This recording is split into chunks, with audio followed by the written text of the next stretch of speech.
सर्दियों के दिन शुरू हुए। शीतलहरें चलनी प्रारंभ हो गई। कैलाश पर्वत भी बर्फ से ढक चुका था। भगवान शिव तपस्या में लीन थे। माँ पार्वती भगवान शिव को ठंड में तपस्या में लीन देख रही थी। तभी नंदी ने माँ पार्वती से कहा, माता, ठंड कितनी बढ़ गई है। भगवान शिव तपस्या में लीन है, उन्हें तो ठंड का आभास ही नहीं हो रहा। हाँ नंदी, मैं भी वही देख रही हूँ। कितनी बार बोला है भोलेनाथ को कि हम लोग भी शॉल ओढ़ लेते हैं, गर्म वस्त्र पहन लेते हैं तो हमारी ठंड दूर हो जाती है, पर ये तो इतनी सर्दी में भी कोई गर्म कपड़ा धारण नहीं करते, बस तपस्या में लीन रहते हैं। मेरी बात सुनते ही कहाँ हैं।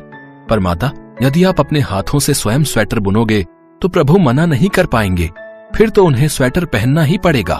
हाँ, विचार तो उत्तम है, पर मुझे तो स्वेटर बनाना आता ही नहीं है और मैं नहीं चाहती कि मैं चमत्कार से स्वेटर बनाऊं। मैं अपने हाथों से स्वेटर बनाना चाहती हूँ। उसके लिए तो आपको पृथ्वीलोक पर जाना पड़ेगा माता। ये कार्य तो वहीं रहकर संभव हो सकता है। हाँ, प्रभु के लिए स्वेटर बनाना है तो मुझे पृथ्वीलोक पर ही जाना होगा। नंदी, तुम भगवान शिव और कैलाश का ख्याल रखना। यदि ये तपस्या से उठे तो कहना मैं किसी कार्यवश बाहर गई हूँ और कुछ समय में लौट आऊंगी। ठीक है माता, आप बिल्कुल भी चिंता मत कीजिए, मैं यहाँ पर पूरा ख्याल रखूंगा। माँ पार्वती ने ठान लिया था कि वो भगवान शिव के लिए स्वयं अपने हाथों से स्वेटर बनाएंगी। इसके लिए वो पृथ्वी लोक पर एक स्वेटर बुनने वाली की तलाश करने लगी जिससे वो स्वेटर बनाना सीख सके। माँ पार्वती एक छोटे से गांव में पहुंची। वहां पर चारपाई के ऊपर कुछ औरतें बैठी बातें कर रही थी। उनमें से कुछ औरतों के हाथ में ऊन के गोले और स्वेटर बुनने की सिलाई थी। माँ पार्वती ने एक साधारण स्त्री का रूप धारण किया और वो उन औरतों के पास पहुंची। नमस्ते बहन, क्या आप मुझे स्वेटर बनाना सिखा सकते हो? आपका ये स्वेटर बहुत अच्छा लग रहा है। मैं भी अपने पति के लिए स्वेटर बनाना चाहती हूँ, पर मुझे स्वेटर बनाना नहीं आता। हाँ, क्यों नहीं, पर उसके लिए तुम्हें ऊन और सिलाई खरीद कर लानी पड़ेगी। उसके बाद ही हम तुम्हें स्वेटर बनाना सिखा सकते हैं। अच्छा, पर वो मुझे कहाँ मिलेगी? वो तो तुम्हें गांव के बाजार में ही मिल सकती है। वहाँ बहुत से ऊन वाले ऊन बेच रहे हैं, हम भी वहीं से खरीद कर लाए हैं। क्या तुम इस गांव में नई आई हो? हाँ, मैं इस गांव में नई हूँ, इसीलिए मुझे यहाँ के बाजार का नहीं पता। अच्छा, अरे सुशीला, अगर तुझे कोई काम नहीं है तो इन्हें बाजार तक ले जा। अरे नहीं बहन, मुझे तो दोपहर का खाना बनाना है, बच्चे स्कूल से आते ही होंगे। एक काम करो, तुम चली जाओ। तुम मुझे क्यों कह रही हो? क्या मैं तुम्हें खाली नजर आती हूँ? नहीं, मैं तो बिल्कुल नहीं जा सकती। मुझे तो घर की साफ सफाई करनी है। मैं तो थोड़ी देर धूप सेकने बैठ गई थी, और तुम्हें क्या लगता है मैं खाली हूँ? मैं नहीं जा सकती। ओहो, तुम दोनों रहने दो, मैं इनके साथ बाजार चली जाती हूँ। चलो बहन, मैं तुम्हें बाजार ले चलती हूँ। तभी तीसरी औरत, जिसका नाम कमला था, उसकी सास गुस्से में घर से बाहर आ जाती है। हाँ, इसे ले जाओ, इसे तो वैसे भी कोई काम नहीं है। अब इसके कोई बाल बच्चे तो है नहीं जिनके लिए इसने खाना बनाना हो। माँ जी, ये गांव में नई आई है, बस बाजार से इन्हें ऊन और स्वेटर बुनने की सिलाई दिलवाने जा रही हूँ। आप इतनी सी बात को इतना बड़ा क्यों बना रही हो? मैंने दोपहर का खाना बना दिया है, मैं बस थोड़ी देर में आती हूँ। कमला माँ पार्वती को बाजार ले जाती है। रास्ते में माँ पार्वती कमला से बोली, बहन, क्या तुम्हारी अभी तक कोई संतान नहीं हुई? कितने साल हो गए तुम्हारी शादी को? बहन, मेरी शादी को 7 साल हो गए। बहुत उपाय किए पर कुछ भी काम नहीं आया। अब तो लगता है भगवान भी मेरी नहीं सुनते। पता नहीं, मुझे तो लगता है मेरी किस्मत में बच्चे का सुख लिखा ही नहीं है। कमला की आंखों में आंसू आ जाते हैं। अरे, बातों बातों में पता ही नहीं चला, वो सामने ऊन वाले की दुकान आ गई। आप चलो, मैं आपको अच्छी सी ऊन और सिलाई दिलवा देती हूँ। कमला माँ पार्वती को स्वेटर बुनने के लिए ऊन और सिलाई दिलवा देती है। भैया, कितने पैसे हुए? बहन जी, ऊन और सिलाई मिलाकर 200 रुपए बनते हैं। पर मेरे पास तो पैसे ही नहीं है, मैं ये ऊन और सिलाई कैसे ले सकती हूँ? कोई बात नहीं बहन, इसके पैसे मैं दे देती हूँ। जब तुम्हारे पास हो तब मुझे लौटा देना। तुम बहुत अच्छी हो बहन, तुम्हारे जैसा उदार स्वभाव बहुत कम लोगों का होता है। कमला माँ पार्वती को स्वेटर बनाने का सामान दिलवा कर आ जाती है और फिर वो माँ पार्वती को अपने घर ले जाती है और उन्हें स्वेटर बनाना सिखाती है। माँ पार्वती भी खूब मन लगाकर अच्छे से कमला से स्वेटर बनाना सीख रही थी। स्वेटर बनाने में कुछ घंटे लग गए। इस बीच कमला माँ पार्वती के लिए खाने पीने का सामान भी लाती रही और फिर बहुत सुंदर स्वेटर बनकर तैयार हो गया। अरे वाह बहन, तुमने तो बहुत अच्छी बुनाई की है। इतनी सफाई से कि पूछो मत। अब तुम्हें स्वेटर बनाना आ गया और ये स्वेटर कितना सुंदर तैयार हुआ है। ये स्वेटर तुम्हारे पति को बिल्कुल ठीक आएगा। तुमने तो मुझे स्वेटर बनाना सिखा ही दिया। मुझे तो यकीन ही नहीं हो रहा कि मैं भी अब स्वेटर बना सकती हूँ। स्वेटर बनाना कितना आसान है। तुमने मेरी बहुत मदद की, इसलिए मैं तुम्हें आशीर्वाद देकर जाना चाहती हूँ। तुम्हारी मनोकामना बहुत जल्दी पूर्ण होगी। कमला की आंखों के आगे कुछ देर के लिए एक रोशनी की चमक आ जाती है और उसे साक्षात माँ पार्वती के दर्शन होते हैं और माँ पार्वती अंतर्ध्यान हो जाती हैं। वो कोई साधारण स्त्री नहीं थी, वो तो साक्षात देवी पार्वती थी। उन्होंने मुझे दर्शन दिए, उन्होंने मुझे आशीर्वाद दिया। माँ, मैं कितनी किस्मत वाली हूँ कि मैंने आपके दर्शन किए। आप मेरे साथ थी, मैं आपको पहचान नहीं सकी माँ। तभी कमला की सास बाहर आ जाती है। कमला बेहोश हो गई थी। कुछ देर बाद कमला का पति पड़ोस के वैद्य जी को लेकर आया। घबराने की कोई बात नहीं है, सब ठीक है। जानकी, तुम्हारी बहू कमला माँ बनने वाली है, इसीलिए इसे चक्कर आए हैं।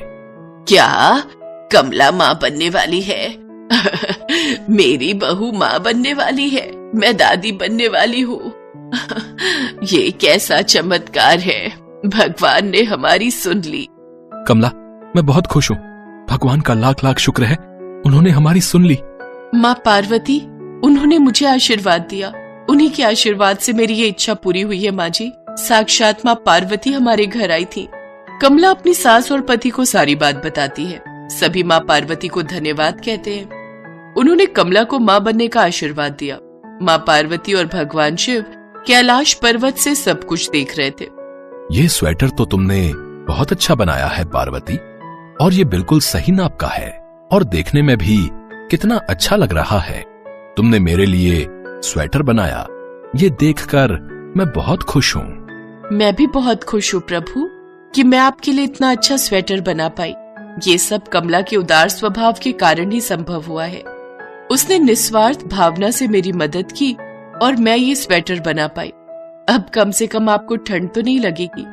अब तो मैं ऐसे और भी बहुत सारे स्वेटर आपके लिए, पुत्र गणेश के लिए, पुत्र कार्तिकेय के लिए, नंदी के लिए और बाकी सभी कैलाश वासियों के लिए बनाऊंगी। कमला ने माँ पार्वती की भगवान शिव के लिए स्वेटर बनाने में अनजाने में ही मदद की और माँ पार्वती ने उसे उसकी उदारता का फल दिया और उसे माँ बनने का सुख प्राप्त हुआ।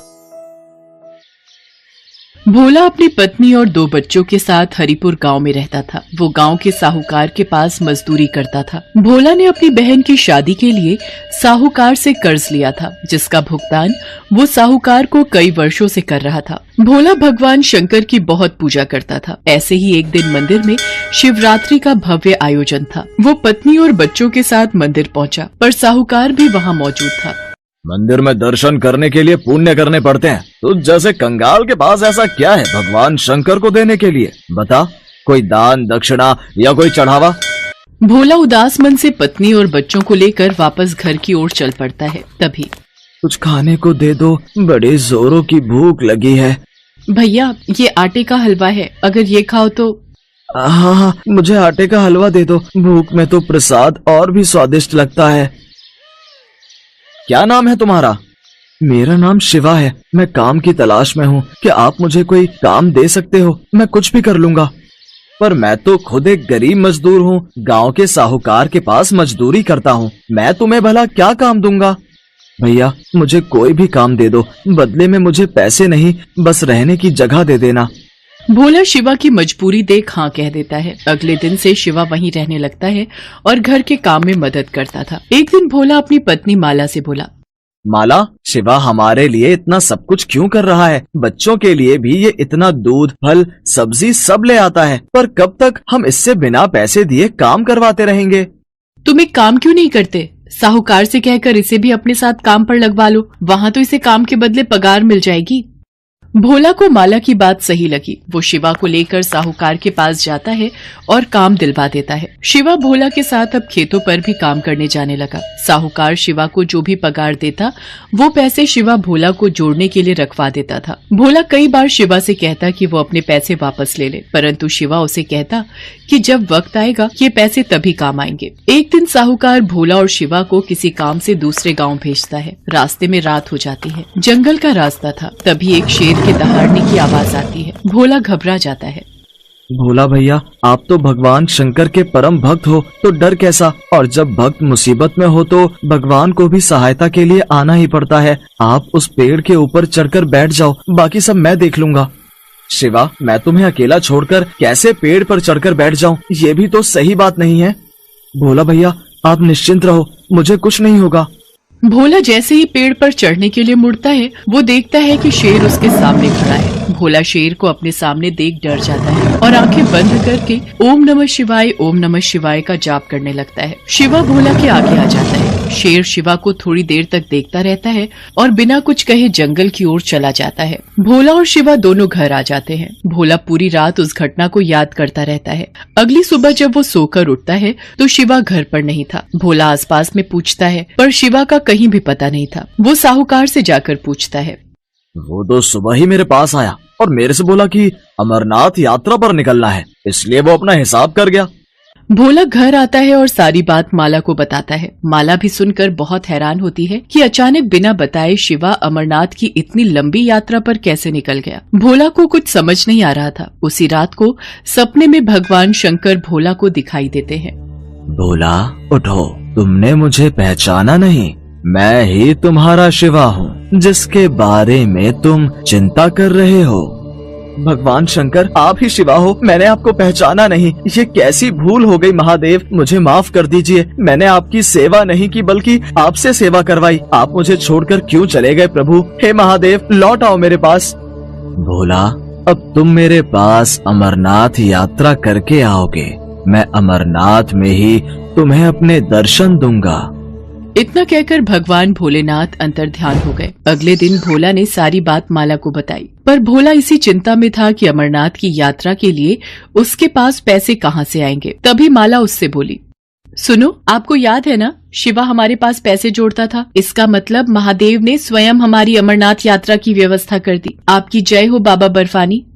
जय भोला भंडारी, आपकी जय हो। माला, हमारे शिव शंकर ने हमें अपने धाम बुलाया है, अमरनाथ बुलाया है। भोला उन रुपयों से अपनी अमरनाथ यात्रा पर जाने की तैयारी करता है और साहूकार के पास कुछ दिन की छुट्टी मांगने जाता है।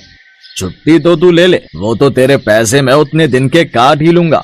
पर ये बता, तू अमरनाथ की यात्रा के बारे में जानता भी है? पता है कितनी दूर है अमरनाथ धाम? पैसा, कपड़ा, खाना पीना, पूरे परिवार के साथ तू कैसे अमरनाथ की यात्रा कर पाएगा? बहुत कुछ देखना पड़ता है। वहाँ पर पूरा पंजीकरण होता है। पूरी तरह से स्वस्थ मनुष्य ही अमरनाथ की यात्रा कर सकता है, नहीं तो रास्ते में ही रोक देते हैं। और तू ठहरा एक गरीब कमजोर, 2-2 दिन तो तू रोटी नहीं खाता। रास्ते में ही गिरकर बेहोश हो गया तो वापस भेज देंगे। देख, मैं भी अमरनाथ जा रहा हूँ अपने परिवार के साथ। देख लियो, मैं अमरनाथ की पूरी यात्रा करके ही वापस आऊंगा।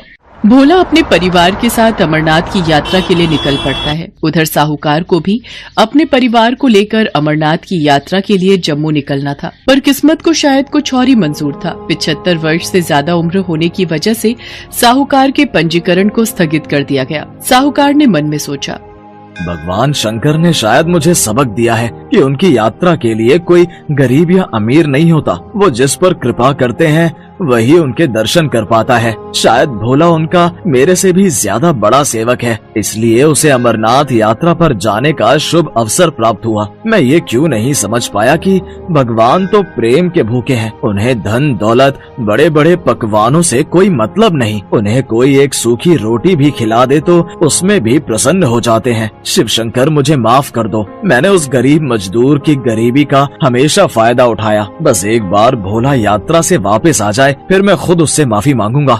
भोला माला और बच्चों के साथ पहलगाम पहुंचता है। वहां से वो पैदल ही यात्रा शुरू करता है। जय बम भोले का जाप करता हुआ वो आगे बढ़ता रहता है। चलते चलते बच्चों को भूख लगती है। रुको तुम लोग, यहाँ इस पत्थर पर बैठो, मैं किसी से पूछता हूँ। सुनिए भैया जी, यहाँ खाने के लिए कोई सुविधा मिल जाएगी? अरे भाई, ये अमरनाथ श्रद्धालुओं के लिए लंगर कमेटियाँ जी जान से पलखे बिछाकर उनका सत्कार करती हैं। खाने पीने से लेकर सोने तक की सुविधा उपलब्ध करवाई जाती है अमरनाथ यात्रा के लिए। आओ, मैं तुम्हें वहाँ का रास्ता बताता हूँ। भोला ने अपनी यात्रा को भगवान भोलेनाथ के भरोसे शुरू किया था और उसे पता था कि वही उसकी ये यात्रा पूरी करवाएंगे। व्यक्ति भोला को लेकर जब लंगर कमेटी के पास पहुंचता है, भोला ने देखा अमरनाथ यात्रा में लोग जगह जगह खाने पीने और सोने की सुख सुविधाएं दे रहे हैं। अमीर भक्त इस कार्य में दान दक्षिणा देकर अपना योगदान देते हैं।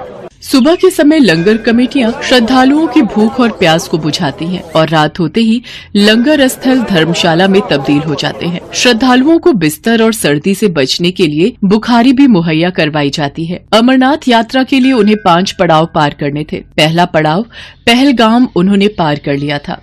बापू, अभी हमें कितनी और यात्रा करनी है? अभी कितनी दूर है अमरनाथ की गुफा? नमन, पहला पड़ाव पहलगाम में अभी हम हैं। अभी हमें चंदनबाड़ी, शेषनाग, पंचतरणी पार करना है। उसके बाद 5वां पड़ाव अमरनाथ की गुफा है, जहां बाबा बर्फानी भोलेनाथ के शिवलिंग के दर्शन होंगे।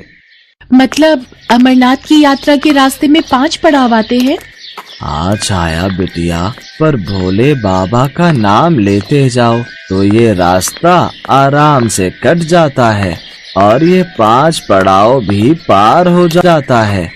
रास्ते भर अलग अलग पड़ावों पर रुकते हुए आखिर भोला और उसका परिवार अमरनाथ की गुफा पर पहुंचता है। पूरा परिवार इतने सुंदर दृश्य को देखकर खुशी से झूम उठता है। तुम्हें पता है माला, अमरनाथ को तीर्थों का तीर्थ कहा जाता है क्योंकि यहीं पर भगवान शिव ने माँ पार्वती को अमरत्व का रहस्य बताया था। बापू, वो देखो कबूतर। तुम्हें पता है छाया, ये कबूतर का जोड़ा बहुत ही किस्मत वालों को दिखाई देता है, जैसे तुमने देखा। सब मिलकर अमरनाथ बर्फानी शिवलिंग के दर्शन करते हैं। भोला हमेशा याद बनकर रहने वाली अनमोल दृश्यों वाली अमरनाथ यात्रा करके खुशी खुशी गांव वापस आ जाता है। साहूकार भोला से अपनी गलतियों के लिए माफी मांगता है और उसे अच्छी पगार देने लगता है। दिल से भगवान शंकर के आशीर्वाद से भोला की जिंदगी में खुशियां आ जाती हैं।